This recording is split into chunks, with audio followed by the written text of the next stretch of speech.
దేవుని రాజ్యంలోనికి ప్రవేశించడానికి ప్రామాణికం ఏంటి, మూలం ఏంటి? అసలు ఇందాక మీరు ఇది మార్గం కాదని అన్నారు, ఇది మతం కాదని అన్నారు. క్రైస్తవ్యం అంటే మతం కాదు, క్రైస్తవ్యం అంటే మార్గం కాదని అన్నారు. మరి రాజ్యంలోనికి ప్రవేశించడానికి మరి మార్గం ఏంటి? ఇది మతం కాదు, మార్గం కాదు. మరి ప్రామాణికంగా ఏంటి అని మీరు అడిగితే, మనకి ప్రామాణికం ఎవరు అంటే యేసు ప్రభువు. ఆయన అంటున్నటువంటి మాట, నేనే మార్గము, నేనే సత్యము, నేనే జీవము. ఈ బైబిల్ మార్గం కాదండి, ఇది లైఫ్ స్టైల్, జీవిత విధి విధానాలు నేర్పించేది. కానీ నిన్ను పరలోకానికి తీసుకెళ్లేది యేసు ప్రభువు. ఆయన మార్గము. విశ్వాసిగా ఉన్నటువంటి వ్యక్తి, లేకపోతే శిష్యుడిగా ఉన్నటువంటి వ్యక్తి పరిపూర్ణతలో, అనగా క్రీస్తు కలిగినటువంటి సమాన పరిపూర్ణత కలిగి ఉండాలని ఎఫెసీ పత్రిక 4వ అధ్యాయం చెప్తుంది మనకి.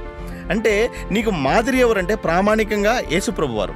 విశ్వాసిగా నీ యొక్క నా యొక్క ప్రామాణికమైనటువంటి విషయం ఏంటంటే క్రీస్తు. క్రీస్తే మార్గము. నేను లేకుండా తండ్రి దగ్గర ఎవరు చేరలేరు అంటున్నాడు. కనుక మనకు ప్రామాణికం ఎవరంటే క్రీస్తు.